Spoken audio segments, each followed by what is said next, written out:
Sir කෙනෙක්ට කොහොම හරි කුණුහරුපෙන් බයිනවා. මම දන්නේ 11 වසරේ ඩයල් එකක් වෙන්නේ නැති. අවසන් කරන්න එපා වගේ වැඩ. ඒ කියන්නේ සර්ට ගහන සීන් එකේ ඌ ඉන්නේ. නිසා කවදාකවත් Tamanට උගන්වන කිසිම ගුරුවරයෙක්ට අඩුම ගානේ රවන්නව දෙන්න. නේ?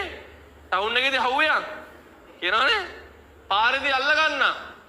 එහෙම කියනවා. ප්‍රින්සිපල් කෙනෙක්ට හරි දැක්කද ඒ සීන් එක? මොකද දෙකේ? ප්‍රින්සිපල් කෙනෙක්ට හරි වයිස් ප්‍රින්සිපල් කෙනෙක්ට සර් කෙනෙක්ට කොහොම හරි කුණුහරුපෙන් බයිනවා. මම දන්නේ 11 වසරේ ඩයල් එකක් වෙන්නේ නැති. ඒකෙන්ද මල එක. බල Facebook නෑනේ පොඩි ළමයිනේ. කුණුහරුපෙන් බයිනවා. ඒ කියන්නේ සර්ට ගහන සීන් එකේ ඌ ඉන්නේ. අර සාමාන්‍ය ගැහැල් ළමයි සර්ලට ගහන්න යන්නේ නැහැ නේ ඉස්කෝලේ. කොල්ලෝ තමයි ගේම් ඉල්ලන්නේ යන්නේ.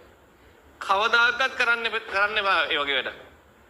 හරිද? සමහර වෙලාවට ගුරුවරුන්ගේ වැරදි තියෙන්න පුළුවන්. දැන් ගුරු දැන් මට දැන් එක දරුවෙක් කියලා කිව්වා මගේ හිතවත් දරුවෙක්. සර් ශිෂ්‍ය නායකකම් දෙනකොට මට වෙනස්කම් කරනවලු. ඒ කියන්නේ කෙනෙහිලිකම් කරන අර හිතවත් ළමයිට දෙන එහෙම වෙනවා ඉස්කෝලවල. සාමාන්‍ය වෙනවා මාර ඒවා තියෙනවා. තමයි කියනවා. නමුත් කිසිම දවසක කිසිම ගුරුවරයෙකුට අතක් උස්සන්න තියා බයින්නවත් යන්න එපා පිරිමි ළමයි. ඒවා පඩිසම් දෙනවා. මොනවද වෙන්නේ? පඩිසම් දෙනවා. එක්තරා අයියා කෙනෙක් හිටියා. ඒ අයියා පශ්චය කරද්දී නෙමෙයි පශ්චය ලිව්වා සෙකන්ඩ් ෂය කරද්දී ඒ අතරතුර මට මතකයි සර් කෙනෙක්ගේ වලියක් දාගත්තා. සර් කෙනෙක්ට ගැහුවා. ඒ අයියා. මගේ ඉස්කෝලේ තේරෙනවා. දිට්ඨ ධම්ම වේදිනිය කියන්නේ ඒ අයියට සෙකන්ඩ් ෂය ලියන්න කලින් අත ගැටුණා. ඒව කර්මයේ පරිසන නිසා කවදාකවත් Tamanට උගන්වන කිසිම ගුරුවරයෙක්ට අඩුම ගානේ රවන්නවත් එපා. උඹලා දෙන්න.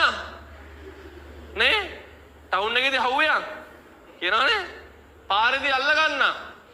එහෙම කියනවා. කිසිම දවසක් කරන්න එපා ඒ වගේ. විශේෂයෙන් පිරිමි ළමයි ගැහැල් ළමයි සර්ලට මිස්ලා ටෝක් කරන්නේ නැහැ නේ පාරේදී හවුයන් කියලා. කොල්ලෝ ඌ කතා ඒ ළමයා කතා කරලා මානසිකයිතයි. කිසිම ගුරුවරයාගේ වැරදි තියෙන්න පුළුවන්. කිසිම දවසක් කිසිම ගුරුවරයෙක්ට එහෙම කරන්න එපා. හරි? උතර මතක තියාගන්න එක.